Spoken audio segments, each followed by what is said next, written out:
So, hello everyone, and welcome back to the One Point Safety Show with myself, Scott Hartley, and my co-host Scouse Andy. How you doing, mate? You all right? Yeah, not bad, man. Not bad. This is an exciting day today, man. It's an exciting day.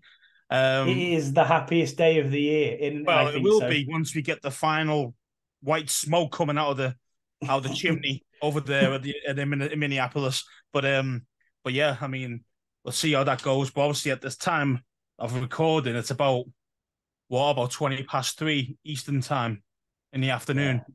So they're still in their meeting at the moment, I think, the owners' meetings. So we'll have to just see ring it and see how we go. bang on. Yeah, let's see how it goes. So you'll have to just keep scrolling Twitter to see if Yeah, man. there's anything happens while we're recording. But yeah, a little bit of news this week, just a little bit A of little bit, news. yeah, yeah. Obviously, today's the day where potentially Josh Harris buys the Commanders. I know he is there. He has turned up in Minneapolis, and so has Dan Snyder's lawyer. So they Well, are there at the of course, moment, Dan Snyder obviously. wouldn't show up, little fanny. So I know saw an interview with Jerry Jones earlier saying it's going to be a momentous day for the NFL. It all looks good. I mean, we've heard earlier in the week this week that the all the regulations and the bits that they were talking about from the finance committee have been ironed out. And it was all good to go, and it's had the sign off from the finance committee. So we were edging a step closer. We found that out on Tuesday, and now here we are on Thursday, the 20th of July, hoping that this is the final day that Dan Snyder will be in charge of what is now the Washington Commanders and this franchise as a whole. It's a momentous day, really, mate. I mean, genuinely, what's your thoughts over it? I mean, you've been here longer than I have over the last 20 years. It's just one of them, isn't it, where we're now, we know we want him gone. We just need it signed, sealed, delivered, don't we? To be fair, we've wanted this guy gone for probably a good 10 years, to be honest. We just didn't have a chance that it was ever going to happen. So you kind of lose faith, you know. Yeah. Um, but yeah, I mean, today's just going to be party time. As soon as this is done, I mean, I keep saying that it's going to be dragged along again, but I hope not. I hope it's all going to be signed, sealed, delivered by the end of today. I think tomorrow over in the States, there's a like a fan rally type thing going on, and I've heard that Harris might be actually going to it. So maybe he might do his main conference there, maybe. So if everything goes well, that is, which I can't see it being a problem with the NFL owners. Um, getting rid of Dan. Let's face it, he's bad for business, isn't he? Let's face it. So, and all they give a shit about is business and how much money they make. So, but yeah, but from our point of view, mate, it's been a long time coming, and I just cannot wait to start a new chapter. Do you know what I mean? It's just I've just had enough. I've had enough of it. I can't. I've lost so much like kind of like what's what I'm looking for motivation, kind of anger towards him. I've just kind of become like empathetic. It's like, mate, I just need this guy gone. There's no more hate left in me for him. Do you know what I mean? You Because just become numb to it, I've don't hated you? him for so That's it. I've hated him for so long that it's just like I haven't got any hate left. He's run out. So, but yeah, what do you think, man? Yeah, I mean, I've wanted this day to come pretty much my entire fandom. I mean, the last 2 years have been an absolute struggle. From absolutely everything off the field is just taken over, and even now, we saw a tweet from Kime earlier who was crediting a journalist a while ago saying that one of the former owners is actually still trying to sue the team for 10 million because of defamation around the leaked emails and all that sort of stuff around John Gruden, and it's just like Jesus Christ. So Okay, John come on. Gruden's trying to No, settle. no, no, he's not. But someone who obviously was one of the former owners is suing for defamation of character. So yeah, not good. So that's still more headlines that we don't need to see. But at the same time, it's just, I mean, for the last 2 years, it's been awful, really, really awful. I mean, the depths of despair, hasn't it? I mean, but now I've got to think positive. It's a new chapter. It's basically like getting the team back. Do you know what I mean? It's like That's it. finally we can come under out of the shadows of having the worst owner in sports. No one can ever now say, I "Oh, think this you've guy's got the not the worst worst owner in owner in sports." sport. He's probably the worst owner in any franchise of anything ever. You know what I mean? You know, worse than Mackey's, worse than whatever. Do you know what I mean? This guy's just the worst. like there's nothing positive that you can say about him in any way. He didn't bring a championship to us. We never even got to a Super Bowl with him in charge.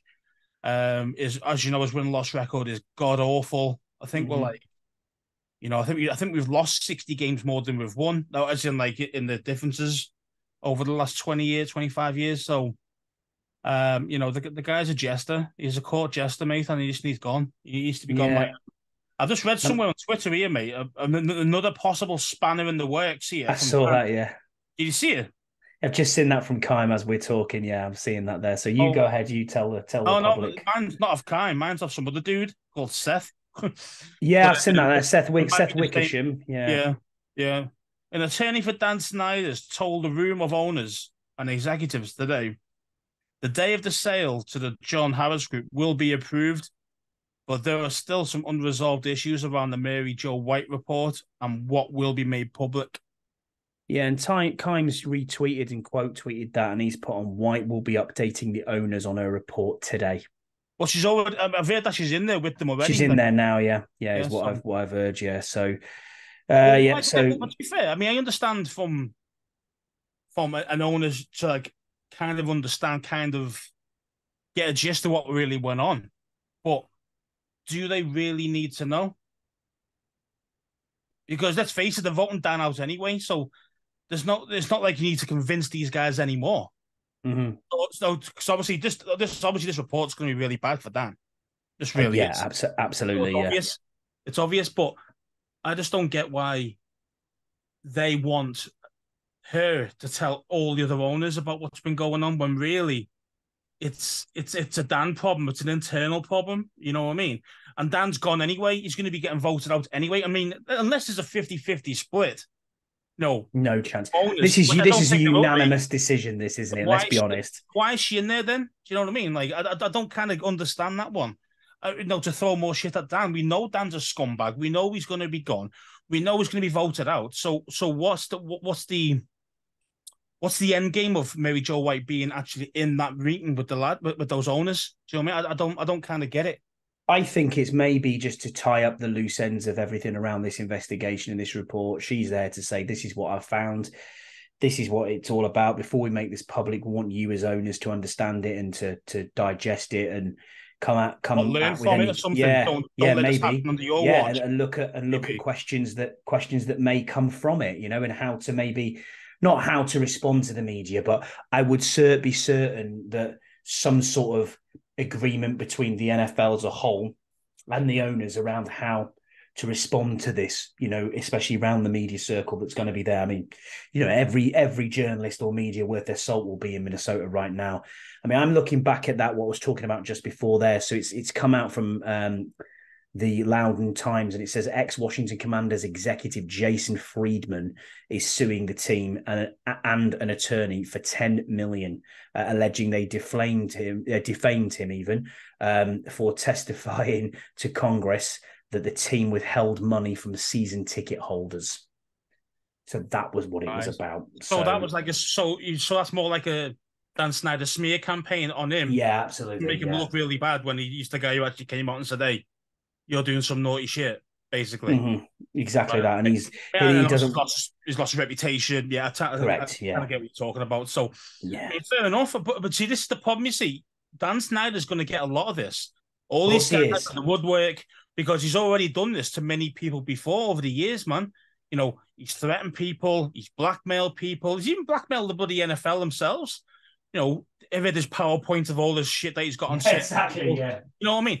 So, this is why I can see why Dan's gonna drag his heels with his lawyers, because it's like, you better save my ass from being sued by anybody else to do with the team, and that includes that Friedman guy and these other guys that might come out the woodwork that we don't even know who they are yet. Those things. This is going to be an ongoing thing, you see, and Dan knows it, and he can't be arsed being, even though he is quite a litigious guy anyway. But even he has had enough for being in the courtroom, and his lawyers in the courtroom. You can tell.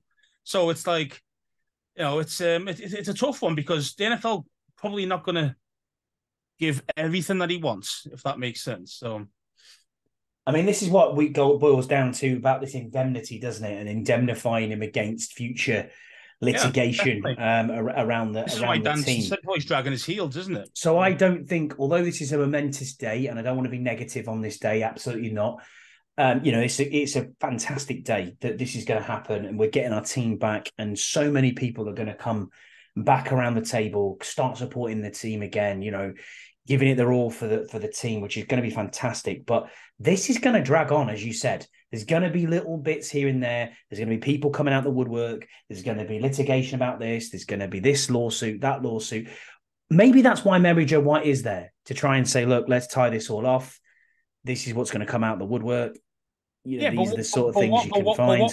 What would Robert Kraft do for him?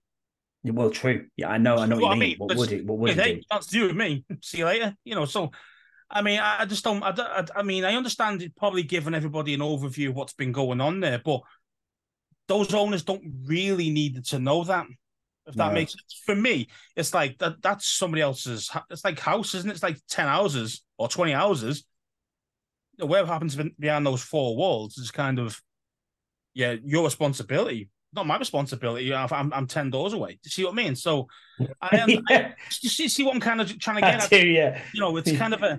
If your next door neighbour's drug dealing, it's nice to know some dodgy shit going on there because mate, it's a distance, but it's nothing to do with me at the end of the day, and I'm not voting them out, so it's not like it's going to change my vote in any way, So I just don't, I don't really get it, to be fair. Maybe they just think that because they're in a privileged position, that's what they're going to do there. I don't know. And it might be a scare tactic. Look, man, we've seen this under Dan. If I see it anywhere else, you're all going to get sliced and diced.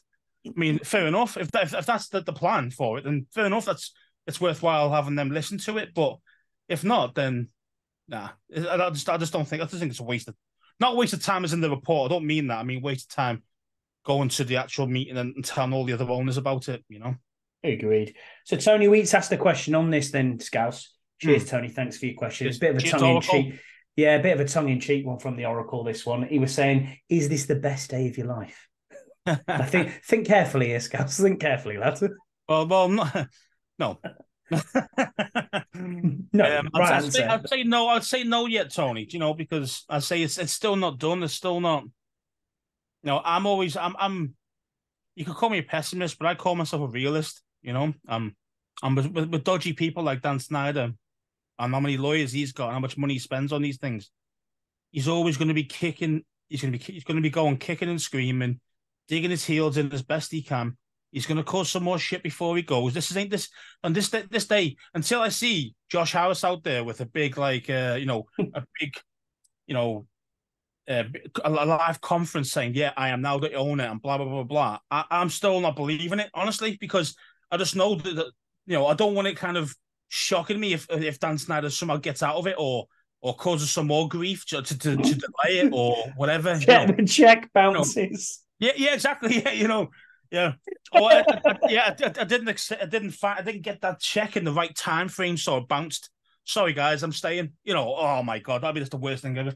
So, that'd be the worst in my life. See what I mean? So, so from my angle at the moment, I mean, and I know it's like it's done. Everyone's saying it's done, but until it is done, it isn't done. See what I mean? Yeah. I have to see it physically in black and white. I need to see press release from the Commanders to say, we are now the owners of Big Live TV. That's what I need to see. I need to see that before Agreed. Because Dan Snyder, as I say, he's digging in again today. His lawyers are there today to dig more heels in. So, it's just, just fuck off, Dan. Just go away. Just leave us alone. I love it. Go and buy Tottenham Hotspur. There's a team down there. Yeah. They need to be bought. Stay there and stay the way. way. Do you know what is though? There is genuine rumour that he is going to buy Spurs. I mean, can you imagine being in Burrow's shoes? Shout out to Burrows. I think that was the case. That'd be just awful. Yeah. I don't think we'd see him. I just hope he doesn't come by Liverpool because obviously we're kind of half on the market. There's a small League One team in Cumbria. You know what I mean? If he fancies investing behind the scenes, but yeah, no, I don't know. I wouldn't even go. All the women there, mate, have got no teeth, so there's no point. They're not that bad. 6 fingers, yes, but no, yeah, not 6 fingers, not teeth, one eye, you know what I mean? Stuff like that. So, Dan Snyder only does these good-looking women, doesn't he? So, I don't think there's no birds. What I want to know is how does it get sorted there then? I mean, obviously they do the vote, so they'd vote on it unanimously, most likely. I mean, whoever abstains or goes, no, I'm voting against. I mean, can you imagine it? They are on the shit list. To be honest, looking at him like, what the hell are you doing, bro? You know? Exactly that. We've been wanting this guy out for like the last 2 years and trying everything we possibly can to make him sell. Now it's being sold. You're going to go, no, it's all right. I'm not bothered. Yeah. But yeah. I'm happy for him to stay. No, fuck off, bro. But then does it like wire transfer after that? How does it work? Is it like the nuclear codes? Do you know what I mean? Like, how does it work? Do they just go, yes, here's a shake of the hands. Welcome to the club, Josh. Make sure probably something similar, yeah, probably something like that. And do they like to sign? You know, yeah, I was going to say, do they just like is it like when you're at football signing and soccer and you're there with your pen and your shirt ready to go, or is it actually real pen with real paper rather than some blank paper that you see the professional footballers sign? Is it like an NFL draft where the commissioner rolls out and goes, "Here's your shirt"? You know what I mean? I don't know, or is it? Or do they sacrifice a goat or something like that? I don't know. You know what I mean? When they're all in the big hoods. Turkey, they would. Maybe in Turkey to do that. Yeah, the Illuminati. Over there. I don't know. But yeah, that's pretty much it. We're just hoping from the news perspective of what's happening with Dan Snyder. There's another little bit of news this week then, Scouts will move on to, which is that the NFL Madden ratings have come out for 2024. I mean... Am I bothered about it? Do I play it? No, not at all. I'm not a gamer anymore. I did used to play it when I was like, a teenager and maybe early 20s when I was, living on my own. But right now, so when you were single in your time, you mean? Yeah, exactly. Yeah, absolutely. But right now, it's not on in my wheelhouse. It's not on my radar at all. I don't do it in any way, shape, or form. But the team overall has got a grade of 78, which is obviously a fairly middle of the lane grade. I think that's a low ball. But to be fair though, I'm gonna have a slight bias, obviously, but so I think that brings us out as 25th overall in ratings for teams. The thing is though, if you just go off our ratings from last season, as in like where we finished in the overall NFL. I know we finished bottom in our division. I get that, but we were literally one game away from the playoffs. We had a mid. We had a mid-season, 8-1. We had a mid. We won as many as we lost type thing. And that to me, if 99's the best, like the best you could possibly ever be, you think we should be a 78? Nah. No, I mean, like, I think we should be like early 80s, like 82, something like that, personally. I think we've got lowballed a little bit. Not massively, because, we say we need to start winning a few more games to get up there. But from an overall team perspective, especially with the rookie, I think the quality of the guys we've got in this year in the draft as well, I still think we should be in the early 80s, 82, something like that. Yeah, I mean, I'm looking at this here, and some of these ratings are great. I mean, some people have been absolutely justified in what we think they are, and them two we'll talk about now. So Jonathan Allen, he came up with a 92 rating, which was fourth overall out of all DTs. I think they've done him well there. Yeah, I mean, I can agree with that one. 92 solid. And then the other one that's really up there as well, which was also in 92, was Terry McLaurin. Now, if you believe what we've always asked that question over probably the last 2 or 3 seasons is Terry a top 10 wide receiver? Well, according to Madden, he's 8th overall out of all wide receivers with a 92 rating. And to be honest with you, yeah, I think that's about right. I mean, that's nice. That's a nice. I think that's another valid. Valid rating, valid kind of. Is he a top 10 receiver? Yeah, he is a top 10 receiver. His ceiling is a lot higher than that. I think he can be a top 3 receiver personally. At his highest, but obviously he needs better QB play. So I understand where he's at. He's made the best of what he's got and what he's had. And yeah, I think that's solid for now. I think that's a good rating for him. Again, you've nailed it there, and you took it exactly what I was going to say there. You have to look at all these wide receivers and think to yourself, what have they got throwing? What have they got? So Jamar Chase has got Burrow. The wide receivers out. Tyreek Hill had Patrick Mahomes for how many years? Now he's got an offense that's gimmicky. He's got Tua throwing to him as well. And he's quite accurate. You look at his accuracy. Tua's quite accurate. So Diggs, you know what I mean? He's like number 2. He's the second best wide receiver in the NFL on there, Diggs. He's had With Josh how Allen, many seasons with Josh Allen? Adams is up there from Las Vegas. Okay, he's had Derek Carr, but it was his college quarterback, so they've got a connection already there. But don't before forget, he that, played one season with that's him. what I'm saying. But He had before that, Rodgers, you've had there you go. There you go. There's the GOAT, do you know what I mean, as well as he is now. And you think to yourself, well, okay, Terry's had 12 quarterbacks to throw? Yeah, Terry's had 12 quarterbacks, and not one of them's better than Taylor Heineke. Do you see what I mean? So that's shocking, isn't it? Standard, it is. Yeah, the standard of mad. QB play we've had has been pretty dire, man. And that's the thing, and he still produced 11,000-yard seasons. He missed out one season to get 1,000 yards by about like 8 yards. Yeah, it was like 980 like or something on it. Yes, and he was so close to getting 1,000 yards, but he got injured and he was out for like two games in that season, and he would have easily have got it. And they'd been the first quarterback the first wide receiver in his first 4 seasons in the NFL to get 1,000 yards each. He would have been the first guy to do it, but obviously he's got 3 out of the 4. If that makes sense. He just needs to get more touchdowns. That's the problem with Terry. He's a yard master, but he doesn't really get more than say that 5, 6, 7 mark on the touchdowns. He needs to get that. But with better QB play, I think you'll get a lot more. Another player who came out quite well on this was Kendall Fuller. He came out with an 88 overall. He was 13th on the list of cornerbacks throughout the NFL. I mean, he was not. He wouldn't push the top 10 for me. I actually don't. Yeah, I think that's a stretch. I really don't. He probably got that rating because he did play well, kind of second half of last season. No, really well. High level. And I think that's probably the main reason. He's very cerebral. Do you know what I mean?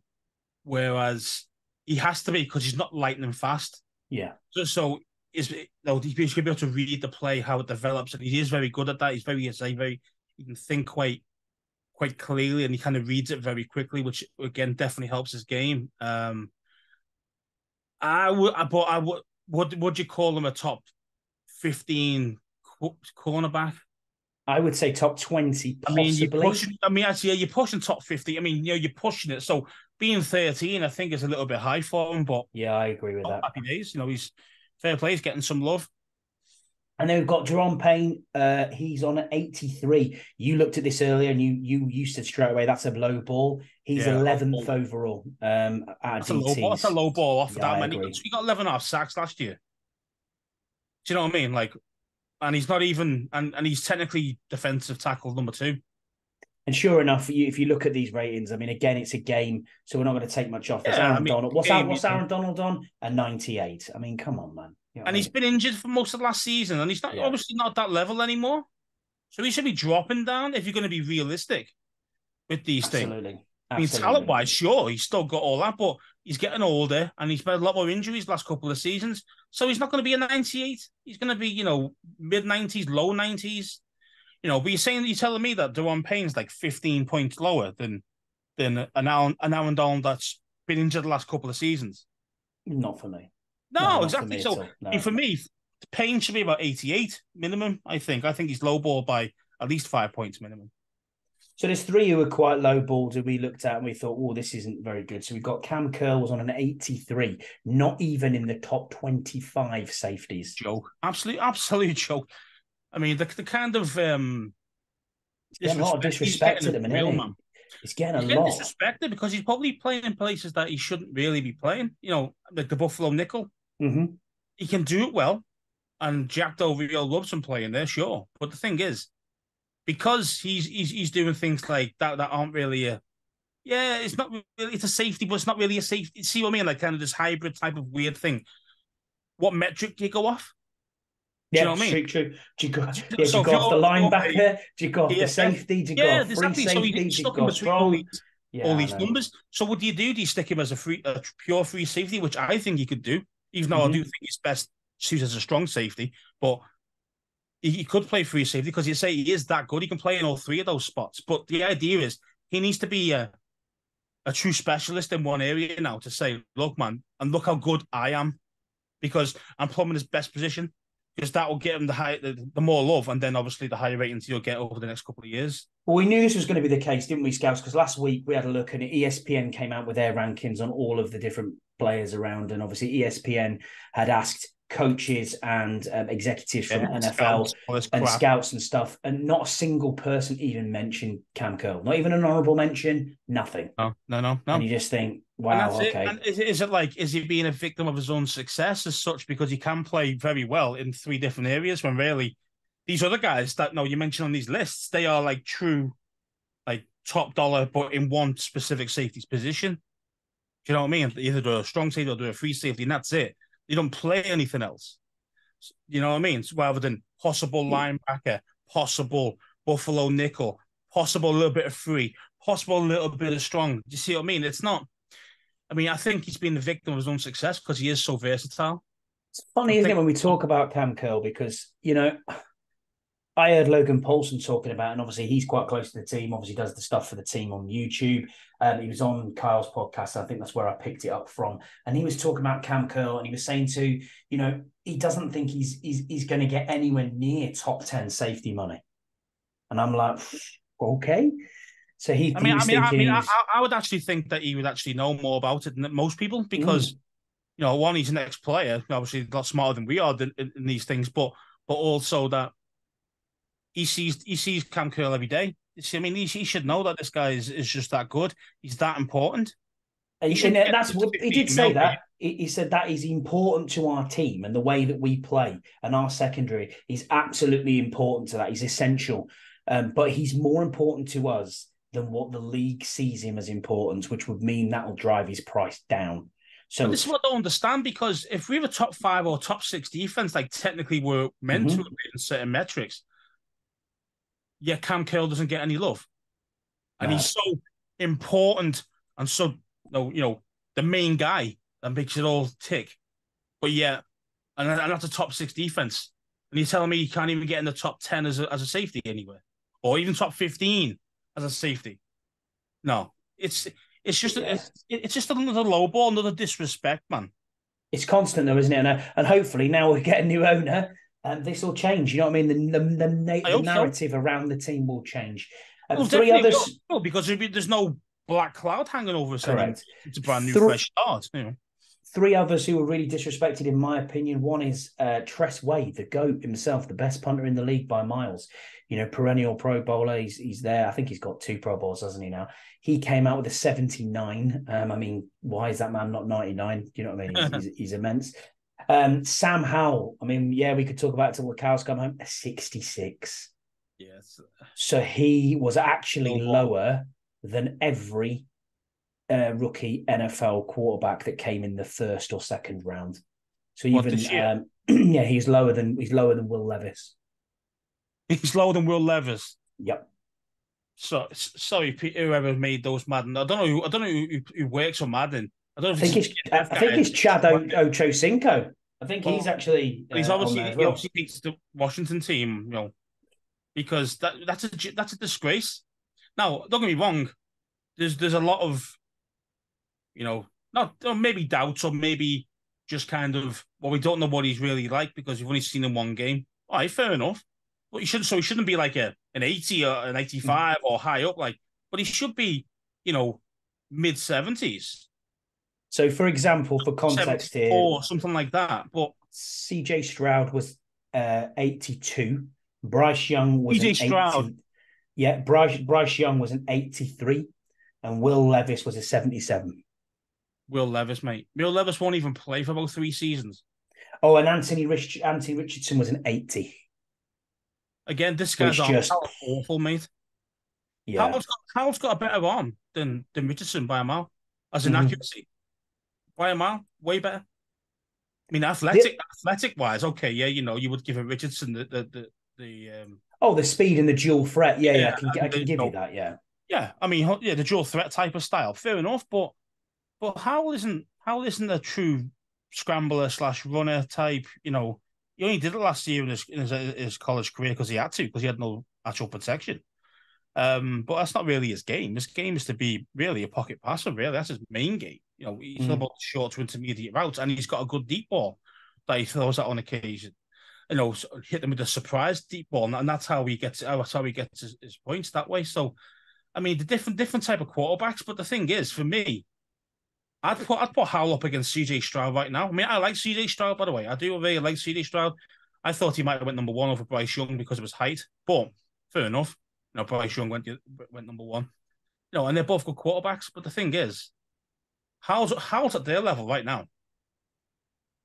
No, if you really want to call it, I think Howell is at their level right now. I probably would, and I mean, you So could even it's kind say of like, well, why you aren't could even they? say they were above him because Howell's on his second playbook. He's got to learn. Yeah. He's learned. He's had a season sat behind, so Yeah, he I mean, knows what it's like. you want to call Howell a rookie again? You could because he's played one game in a different system, in a brand new system again, just like what these two lads have got now as well. They're NFL teams.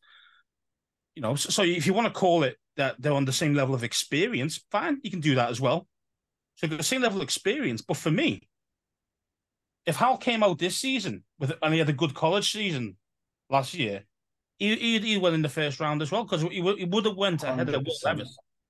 I'll tell you that now. I know he went second round, but he would definitely be ahead of him, 100%. So yeah, I agree. I agree completely with you. But again, disrespect and also the unknown. I think that's exactly what it is. Yeah, it's exactly what it is. It's the unknown. But the unknown though is CJ Stroud and Bryce Young because you don't know what they're going to be doing. I mean, are they going to light up the league straight away, or are they going to be god awful? 9 out of 10 rookie quarterbacks are god awful. 9 out of 10 they are. They make mistakes. That's what they're there for. Starting from rookie straight away, first game of the season, we'll do a full season.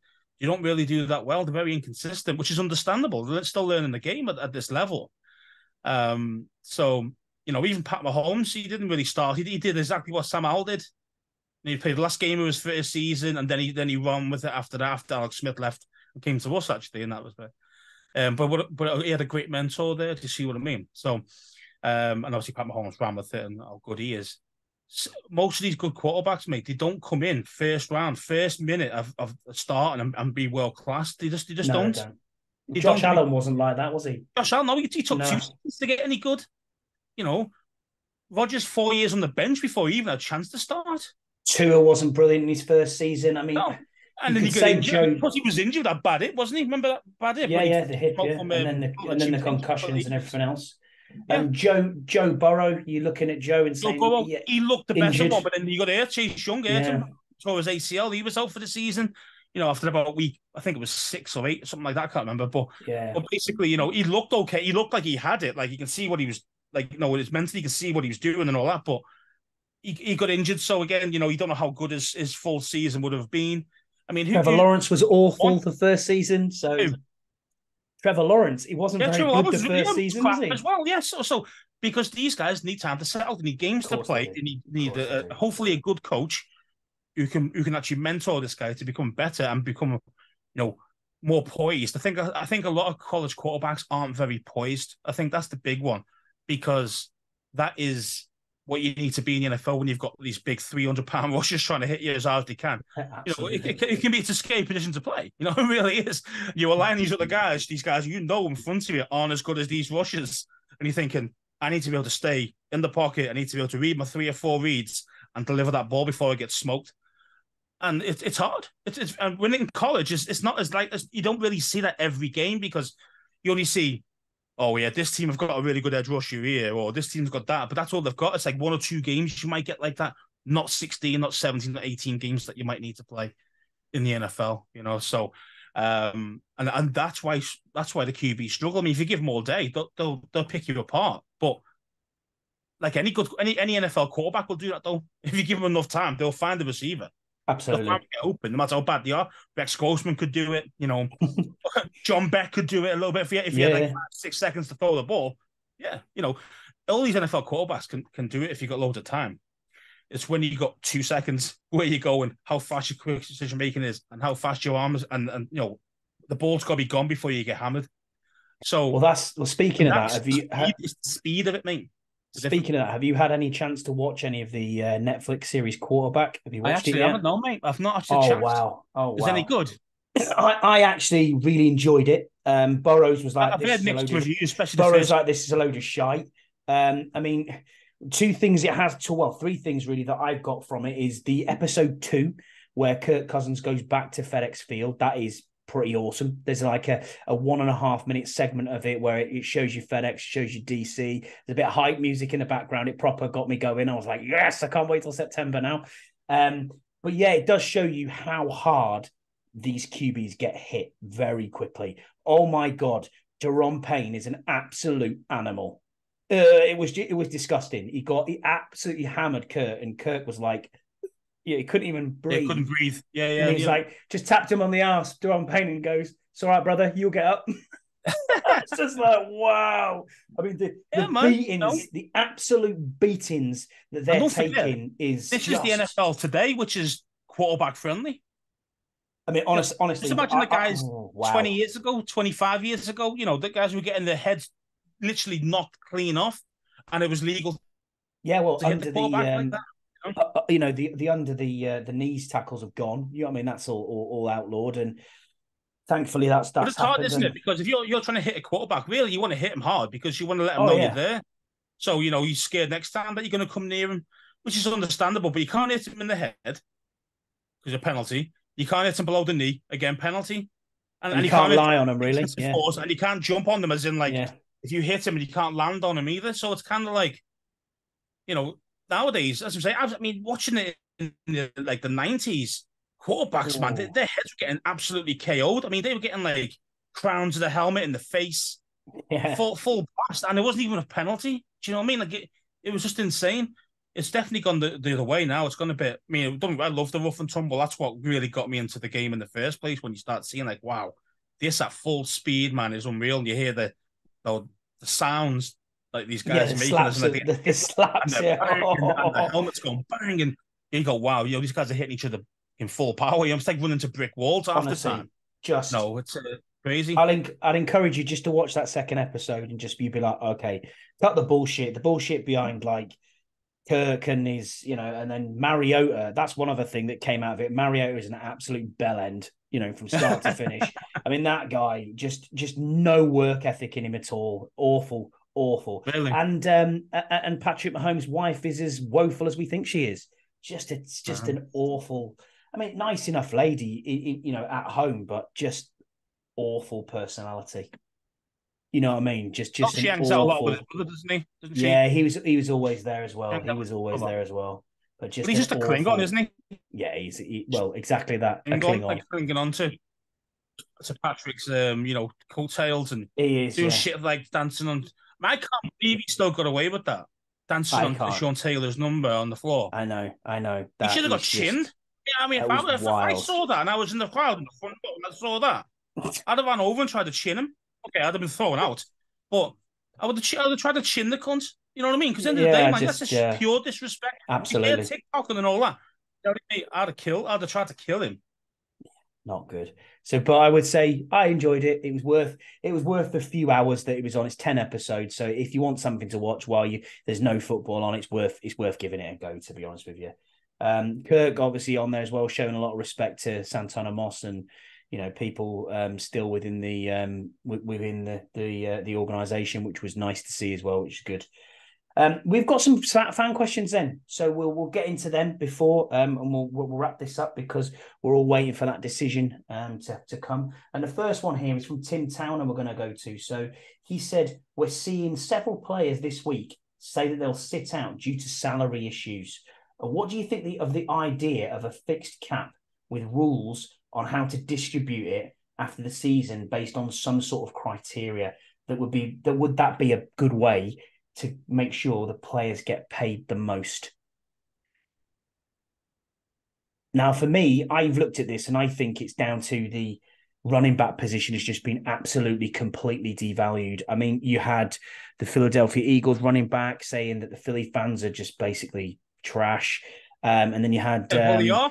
Let's yeah, face it. he's not lying, yeah. Genuinely are trash. So, and then you had Saquon Barkley saying basically, I could say "F you" to the Giants. yeah, I could say "F you" to everybody. That quick thing, yeah, that short. I think that was being taken out of context a little bit because the interview did say that he wasn't sure if he was going to do it. You know what I mean? And he was like, I don't want to hold out, needs to prove but I am. Point because he's one of the guys who could actually prove a point, saying, well, if I don't show up, well, then you're going to find out how much you miss me. Do you see what I mean? So I understand what he's trying to say. I mean, and I get it. At the end of the day, running back's position is the one that is probably the shortest in career, really. 3.5 years on average, Scouse.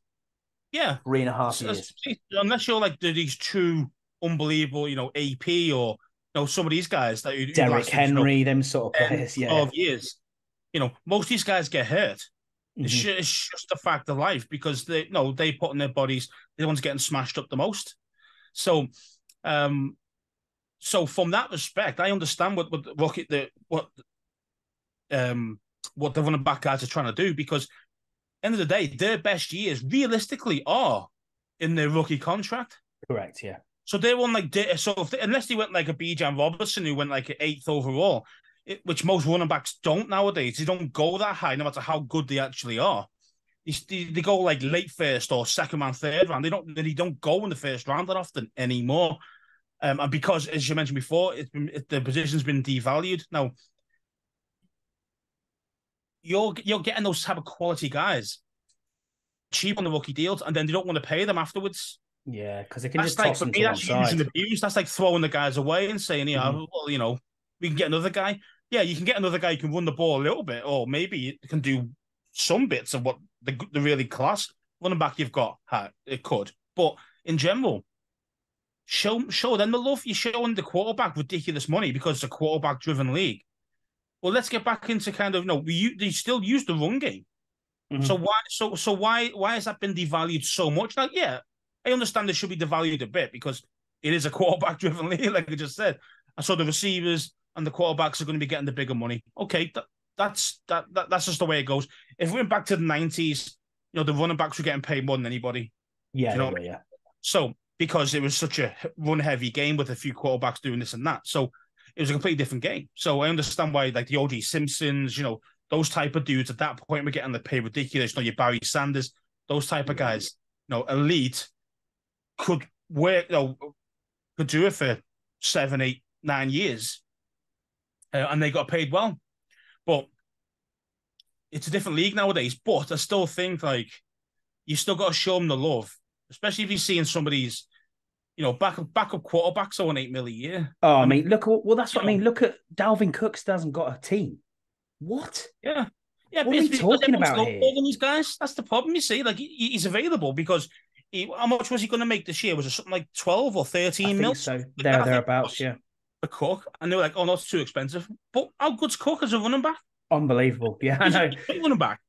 But I understand he's getting a little bit older. They're saying, a bit more wear and tear in the body. He's not going to last another couple of years, so they don't want to pay out.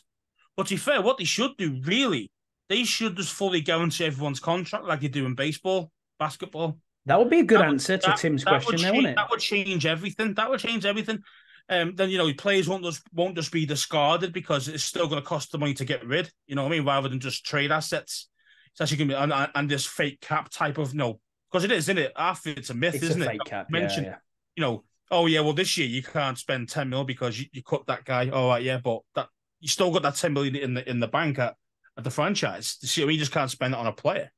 See what I mean? Yeah, whereas if you've guaranteed it, if everything's guaranteed for every player, then yeah, you can cut him, but you are still going to lose. But you, as a franchise, you're going to lose that money, not just in the cap.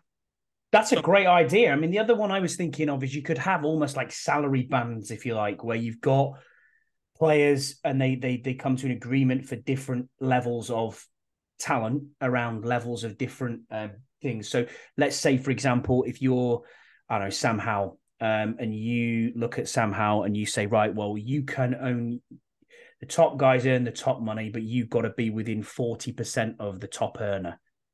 So you're only going to get like basically 60% of his money as a maximum. And you'll move up through your contract as it starts. Then you've got guarantees, as you said. Is that just because of an extra year of experience, or is it more if you hit certain numbers, you can go up the next level? Yeah. I don't know. That would be something you'd have to work out, wouldn't it? That's the problem then, isn't it? It's like, well, you need to throw 5,000 yards this year. Yeah, I'm with you. Oh, shit. So what you're going to do, you're going to start gunslinging it, and then you can start making more mistakes because he wants more wedge. So there's pros and cons to all these things.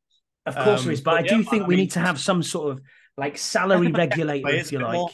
I mean, NFL's brutal for that. I mean, it's not just that we say it's a business, but it really is. And, it's what have you done for me lately? It's not like how good you were 2 years ago. It's like, what have you done for me last week, today? What have you done for me? And if you've not But done anything, or you fat, and they go, you're not worth that money, you just cut you. but don't get me wrong, we're all the same. The same We're, problem. we're all the same, Scouts. Couch GMs. I mean, I'm sitting here, 5 weeks ago saying, oh, does Logan Thomas get cut? Or does Kendall Fuller get cut? We're all there. We're all saying the same Yeah, things. but if all these contracts were actually guaranteed every time, ooh, yeah, we would not be having that many conversations about guys being cut, especially guys with bigger names with bigger money. So it's I think it should be the way to go with it, man. It really is, because I just think it's unfair on the guys. At the end of the day, these guys are the 1% like you mentioned before. These guys are the top 1% of the top 1% who get to the NFL. And some guys earn shitloads, and other guys earn virtually nothing. And it's, I'm not saying that you should only be paid equally. Don't get that at all. It's like how good you are, you should get paid well. Do you know what I mean? So, but I just think like if you could do that, if you could actually make a change like that, like try and bring something in like that, that would make a big difference. I think massive difference. Great question, Tim. Thanks very much for giving us that one. We really appreciate it. That's got us quite thought provoking. So thank you for doing that. We've got quite a few here from Canada. Mike, as always, keeps the pod rolling. So he says, do you think Washington have been easy to defend against generally over recent seasons, and more play action is needed? So from a defensive point of view, I mean, I think we have been easy to defend against, as in our offense. We've got, we have a 17 points a game last year. Mm-hmm. That's shocking. That's really, really bad, especially awful, with the talent on our team. Okay, yes, quarterback. Yes, we get it. The better your quarterback, the more chance you're going to get more points. Yeah, it makes a lot of sense, doesn't it? But you still need quality players around the quarterback. And we've got the quality players, but we couldn't produce shit. Why? Quarterback play. But the biggest one for me is Scott Turner's play calling. He doesn't know when to actually use play action, for example, or he doesn't know when to use the vertical throws, or or those type of things. He's very situationally poor. He's very poor awareness, of what it needs in that game at that point. And it's gonna change this year. It will change this year. We will get more points on the board this year. But from last season, yeah, man, we were too easy. We were very stale. You knew for a fact. I mean, everyone could call it. We're going to run the ball first. The first play of every drive was a run every single time. It didn't matter. Like, obviously, if us like knobheads here can actually see it, you reckon the pros who actually scout you all week are not going to see that? That's all you do. So obviously, the defense are already onto a winner, aren't they? They're already knowing what you're going to be doing. You're so predictable in your play calling. Yeah, so absolutely. So he absolutely killed us. So so yeah, definitely right. And what was the second part of the question? So that was it. You're saying, are we easy to defend against generally? And would you think more play action is needed? More play action needed. I mean, you've got to establish the run game to be able to use play action effectively. Yeah. And it'll depend on how good Sam is with the play action. Actually, how much can he? Quarterback and running back sell the play action. Like, this is why Kirk Cousins is really good, because he actually really does sell it well, and he tends to be at his best in play action, because he sells it well. The running back sells it well, and it works well, and it does work well for him. So if Sam can do anything like that, then great, And we do need a little bit more of that, but I just think we need to be not balanced. I just think we need to be more inventive in what we do, and I do think that Eric's on the way to doing that. He's bringing some of that Kansas City flair with him, I think. And I think it's going to make a big difference. So is it just purely play action we need? I mean, yeah, I think a little bit more, especially but you got to get that run game going first. You got to smash these guys with Rodriguez and B-Rob. You've got to smash these guys with them first. And then when they're tired and thinking, oh no, some more of this, then we hit them with the play action. So it should be used more, but not all the time, if that makes sense. So we need to be kind of keeping it balanced, but also just inventive to just shock us with certain plays sometimes of, wow, where did that come from? Those type of things. That's what we need to see. Yeah, you're right there. I totally agree with you. So he's also said here, having watched quarterback, do you think the play calling could be simplified for the QB and still be relatively successful? I think so. I think you've got to try and simplify it for your quarterback. I think it all turns around to the playbook and the play design and the calling comes down to what you think your quarterback knows and the intelligence of your quarterback. You know, we've got to try and really use Sam Howell as a rookie, as you said before. He's had one game, small sample size, don't necessarily know where he is. We know he's got all the intangibles to do that, but simplifying things, easy. How he learns it in his head is fine, but I think it's down to the individual. At the end of the day, there's only 32 people who can play this game. You know what I mean? Starting. Obviously, you know, there's backup quarterbacks. But if Sam isn't good enough to learn this playbook or have the intelligence to learn it himself, he is going to get taken out. And Jacoby Brissett is in here for a reason. Now, I don't want that to happen. You don't want that to happen. But we know we have a reliable guy behind us who can win you 4, 5, 6 games, possibly over a season. Maybe he's not going to take you to the Super Bowl. But if you've got a simplified QB, a simplified playbook, you've got a more expansive playbook, as what you've just said, bit of dink and dunk. You know, I want to see kind of more like the Alex Smith style quarterback play, not where it's like, oh, it's absolutely scripted that it's going to be dink, dink, you know, and then it's all right. Now we've just made third down. All right, it was boring to watch, but my God, it was effective. You know what I mean? It was effective. Well, that's what I'm at that point. Yeah, I mean, he got us a winning record. And not many QBs here have done that. So that's what I'm saying. But for me, I think he's more than a game manager, which is what Alex Smith is. Let's face it. Yeah. I mean, I say I love Alex Smith, but he's definitely just a game manager. Makes the right decisions most of the time. You know, those type of things. Doesn't really give it away. Doesn't really throw too many picks. Those type of things. Now, for me, it's Just say that question again, because I think I kind of... Yeah, so having watched quarterback, he said, do you think the play calling could be simplified, simplified for the QB to be successful? The problem is that you're right in a way where you say, you know, the quarterback, you know, she should push it to what his IQ is. You know, can he handle the play call, how long it is, how short it is, whatever. However, the problem you get, if you simplify it too much, the other players in the huddle don't know where they're going to be. Yeah. That's the problem. So, because that's the whole point of the verbiage. So, it's like, for example, you might say 22 hot rod, for example, and that's only part of it because it'd be like 20 different words, right? But what those are saying is, wide receiver's got to be here, got to be doing this route. That receiver's doing this. You see what I mean? So, if you don't do that, those receivers don't know where they're going to be. Does that make sense? So, you've got to kind of... It's like, yeah, you want to make it as simple as possible, but you've also got to be able to get everybody on the same page. And in the huddle, that's where these receivers know. Like, for example, I think the way it was with Scott Turner was that it was QB's thing was first, and then it went to the running back. Obviously, the verbiage changes, and obviously the running back hears what they're looking for, if that makes sense. Oh, yeah, this is what I'm doing. Same with the receivers, right? Now, this time round, I think it's like it's completely changed. So it's like the receivers get theirs first, the running back, and the QBs last. You see what I mean? So those things are kind of like intertwined. So that's why it's so weirdy, the West Coast offense, because it isn't just one receiver doing this; it's 3 receivers. That's why there's 3 words for the receiver. Then there's 2 words for the running backs. Then there's 1 for the tight end. Then there's 1 for protections. You see what I mean? So that's why it's such long play calls. So do you remember, you haven't seen it yet, but obviously there's an episode within Quarterback where it shows you Pat Mahomes talking to Andy Reid, and they're talking about the implementation of new plays. And he's going through this new play. Oh, why don't we do this? Why don't we do that? And he's talking about the verbiage of the play. And then afterwards, Mahomes talks about it and he says it was a play for Andrew Wiley. So Wiley was the eligible receiver. He was the eligible lineman. Downfield. So he'd gone out to he can catch it. Yeah. So do you remember? Do you remember the one where they did the Ring of Roses and they went round and round and round, and then they came out of the? Oh huddle? Yeah.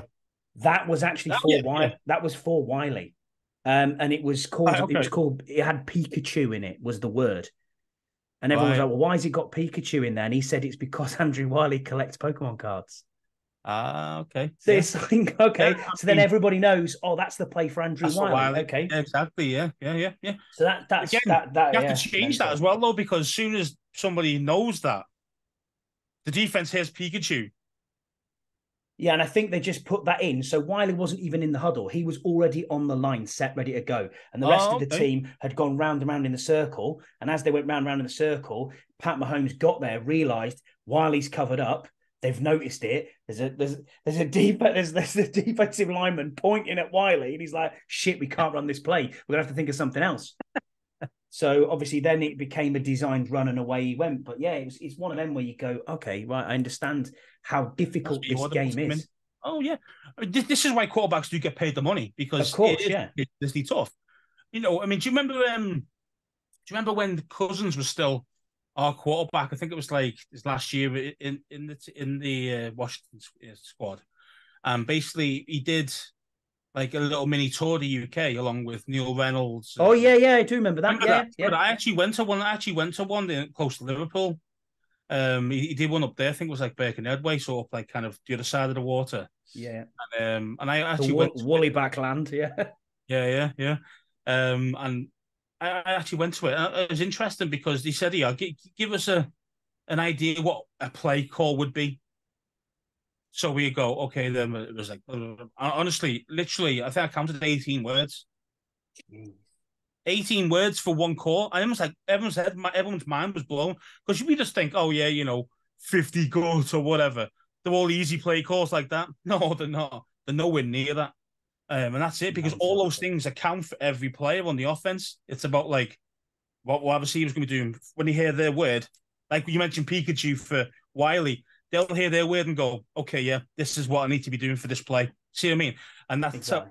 And then but it's just so many different people you got to do for, and then protections, and then maybe even audibles before they even start. Before you mentioned Pat Mahomes, so you had to change it up. Audible again, you see. So all those things. That's why Peyton Manning was so great, because he would audible all the time, because you'd see him right at the front straight away, even without the huddle. You know what I mean? And he'd be there like, yeah, okay, to set up for this, and then you change it to Omaha or whatever. And that's how it works. So that's why they get paid the big money. I mean, we get that. Of course it is. So next question then. On a scale of 1 to 10, 1 being it's never going to happen, how likely are we to wish that we still had Dan Snyder in 10 years' time? And one's and one is no chance. It's never going to happen. Well, what's 0 then? Never going to happen. It's a 0. I think you would have to be. Million, to be fair, mate. I mean, how do you get lower than a snake's belly? You know what I mean? Just Adam there's nothing. Adam and Eve and all that. Yeah, serpent. Yeah, exactly that. There's nothing lower than Dan Snyder. Honestly, I mean, this guy's got 0 chance, and no one's going to come back and say, "Oh, miss Dan Snyder." Even if Josh Harris is a nightmare. No, say he is a nightmare, but he's still not going to be as bad as Dan Snyder. Exactly that, and because it's such a big consortium, the others can take over. So if Josh Harris becomes a nightmare, Mitchell Rales is there, Magic Johnson's there. He doesn't have to necessarily type thing, couldn't he? And kind of overtake. Exactly that. Yeah, I mean, it's no, that's definitely a Dan Snyder. I mean, as soon as this is all gone, none of us will be talking about him ever again. It would be fantastic, wouldn't it? And it would be fantastic. So another one here, he said, do you think that with all the practices going on and playing with a simple shuffle pass, rugby style, could be utilised more in regular plays than only when it's desperation time? So I think he's watched too much quarterback here, Canada Mike, and he's looking at Pat Mahomes shuffling passes forward. I mean, that is just Patrick Mahomes off the cuff and, the sidearm throws, and he's working on all that. For me, that's not really what I want to see Sam Howell doing. I want to see consistency, and I want to see him knowing the plays, knowing what the wide receiver's route tree is going to run. I want to see that he's worked on his mechanics, that his legs work, that he's, and what is good to see is that Howell in this offseason, in this last week or so, has had every wide receiver out there and every running back and tight ends. I mean, they're training. They're all training together. Yeah, they're all in Florida training. They're all in Florida training. And that's great. That's fantastic. You know That's what what I we mean? want. So People know it's in the offense. We need to learn it. All the players need to know their role in it. So I mean, um, yeah, man. I mean, it'd be nice if we could be anything like Mahomes, but as you say, forget this rugby style shite. Yes, we both played it. We both played the game. It's yeah, we have. what's Yeah. about. But and you played at a higher level than I did. But the thing is, though, it's like obviously the players are in totally different positions, aren't they? It's so difficult to be able to pass the ball or throw the ball sideways like you would do or behind to your player because Yeah. the team just aren't set up that way. No, they're not. So it's that's why it's so difficult to do laterals and actually get true kind of penetration and getting touchdowns. You see it once in a blue moon that you seem to see The that. Miami Miracle and all that sort of stuff. Yeah, Yeah, something crazy like that, but you don't see it that often because it's not the No. way that the teams just aren't. The guys just aren't in position to be able to do it, and most of the guys can't throw the ball like a quarterback can. So if you're stuck on the right wing, for example, with the ball, and you need to throw it like into the middle, you've got no one next to you because he's moved 20 yards the other way because that's what the route was. And what are you going to do? You're going to throw the ball. Okay, you might try and throw it like a quarterback, but like throw it behind. You better have a good arm to be able to do that. Do you know what I mean? Before the defender gets it and takes it for 6. So it's it's very difficult to be like that, really, and we shouldn't really even try and practice that type of shit. Really, that's just something I wouldn't have thought. You don't really want to be in that situation unless it's desperate stakes. So it's the NFC Championship game, and we're 30-25 down against Dallas with 3 seconds on the clock. 3rd and goal.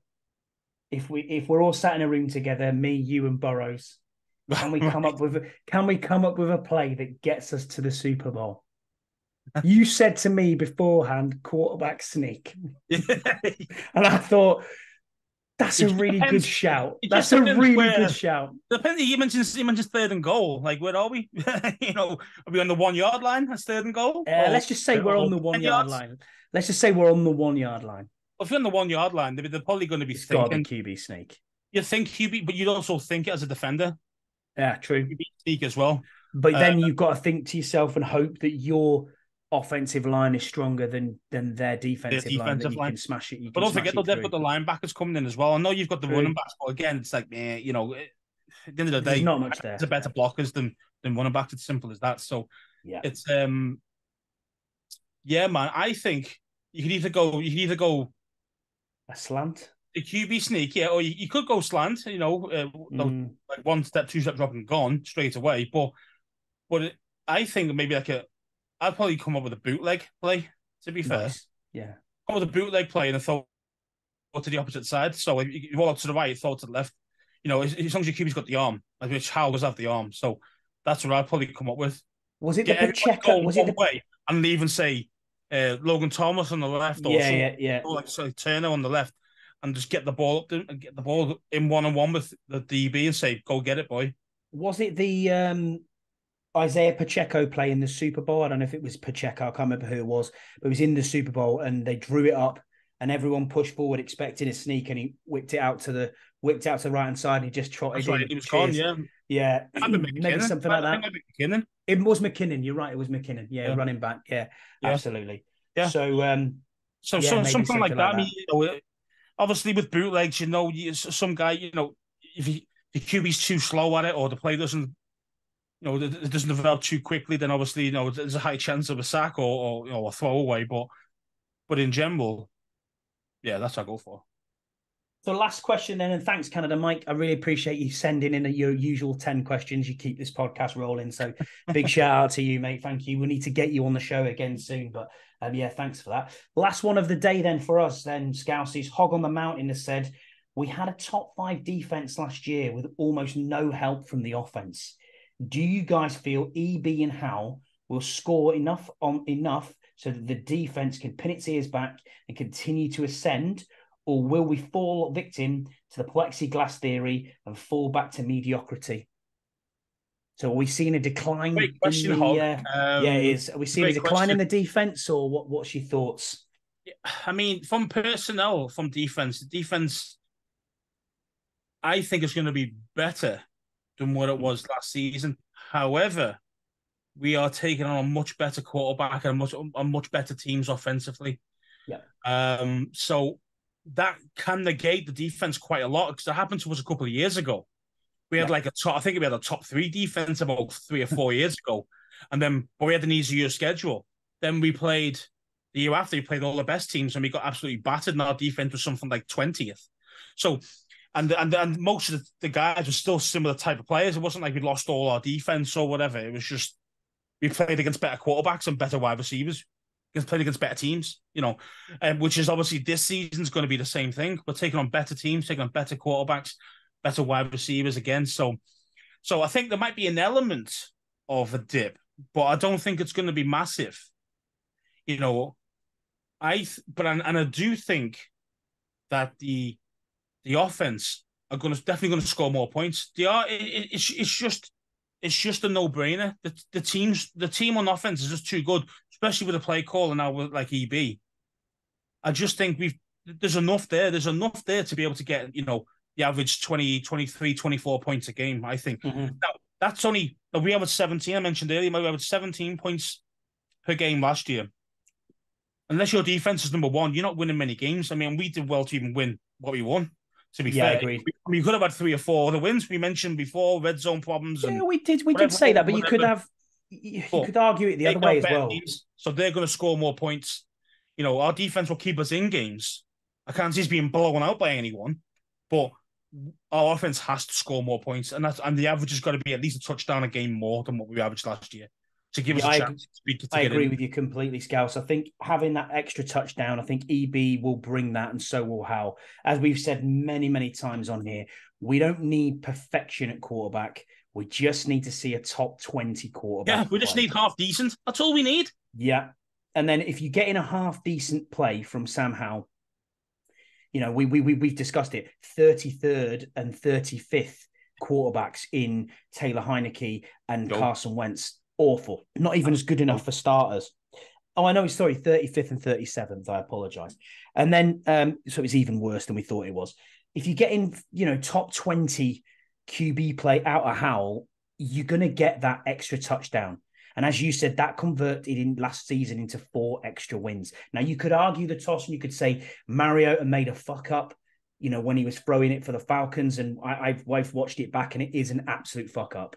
And then obviously we've intercepted it and we've won. I mean, he was killing us with his legs. I don't understand why. But they were driving to win that game. So you think to yourself, okay, they've probably snuck one there. So does it even itself out over the season? Probably. Did we get lucky in Philly? Potentially. Do you know what I mean? There's lots of. No, we weren't lucky in Philly. We dominated that game. That's a game we dominated in Philly. I mean, that was a game we kept Hurts off the field. We dominated. We imposed our will. I think that's one of the games that I think we weren't lucky. We dominated, even though we got lucky with the face masks and all that sort of stuff. Yeah, that's what I'm getting at. Yeah. No, I mean, and the last play where he kneeled down. The last play where the guy threw it backwards, and obviously our guy picked it up. You know what I mean? Yeah. But either way, we wholly deserved that win. That was a dominating game. We just ran the ball down our throats all day. We're going to run the ball. You try and stop us, and they couldn't. That's why after they got 2 guys in straight away. I think that's true. They did, yeah. Ndamukong Suh, wasn't it? Yeah. And another guy as well. Was it Linval Joseph? Was it? Yeah, he was a big boy as well. Yeah, big boy. Yeah, Joseph's a massive guy. So they got them 2 guys in to stop the run because they knew that people were going to watch us and go, "Okay, we'll just do that then." Yeah, but they changed it straight away, which is fair play to Harry Roseman, But the thing going back to that, I mean, can the defense pin its ear back? I think there'll be a little bit of aggression. I'll be perfectly honest with you, like you said there, and you've nailed it again, Scouse. It's about the schedule and about the quarterbacks and the teams that we're playing. Don't forget, we have had a top 5 defense on some of the metrics. That's great. Most of the NFL would say not really a top 5. You're probably talking 8th, thereabouts, but definitely top 10 defense. Do I think we'll probably be around there? I think we'll be around about 8th, maybe even top. We will be in the top 10. Definitely be in the top 10. But these teams have got better around us. And that's the problem you've got. Everyone's got better. I mean, we've got better on the back end, but does that translate into what you're going to get as an overall defense? I don't think it does. Yeah. I think it's more so on the D line, you know what I mean, is where it sets. Yeah, I think you're right. I think you're right with that. And obviously, one bit I didn't mention was about the bookends. It's kind of with the bookends, you've got Jack Del Rio likes these guys to have a lot of responsibility. They've got to set the edge. They've got to try and rush the quarterback. They've got to play within the plan and the scheme, which is not as simple as, yeah, Montez, just go and run after the quarterback. You know what I mean? There's a lot more to it. That's why Chase struggles. Montez is better at it because he can do a lot more. And he's got the athleticism to do that, to give him the speed. Production's low, though. You see what I mean? Like, if you're looking at an edge rusher, you expect sacks, you expect pressures, all those types of things. Now, the problem is, if you've got DNs that in a certain schemes like ours, Jack Del Rio's defense is like that, it actually, we have to set the edge. We have to do this and that as well as try and catch the quarterback. You see what I mean? So it's a bit different, and that's the reason why we don't have a guy who gets us 18 sacks a season. Not because he's not talented. The guys are talented, but they've got a lot more responsibility than what other DNs have in other schemes and different teams. Do I think it drops off? I do think it drops off. I agree with you. Absolutely, Scouts, totally agree with you. But at the same time, I do think obviously taking on better players. Yeah, I mean, our defense is good, but they're still, if you give these guys enough time, they'll shred you. It doesn't matter. But what I do want to see, and I hope this is a big hope here, this is me being the eternal optimist, is that when you have someone like Sam Howell and you have EB taking over the offense, if we've got that extra touchdown or we've got a 10-point lead, it gives Jack Del Rio the opportunity to say to them bookends, as you said, just fucking go for it. Just fucking go for it. Dominate them. Do what you need to do. You know what I mean? Rotate players in. Sure, you could take the rails off them a little bit and say, of course, stabilize off and say, go for it. Just go all out to try and get the quarterback. Maybe if we have a 10-point lead, like you mentioned. But sometimes, though, Jack Del Rio's quite safe, though. He is, yeah. Because at the end of the day, his scheme is mostly zone or off zone, off man type thing. Do you know what I mean? So he does like to play a lot of kind of cautious type of play, with the odd, safety blitz once in a blue moon. Do you know what I mean? Like he's just one of them. That's his kind of game. Keep everything in front of us. Don't get burned over the top too much, etc., etc. So it would change from Del Rio's style, though, if you said to Chase and Montez, "Hey, just get after them," and everybody else plays zone.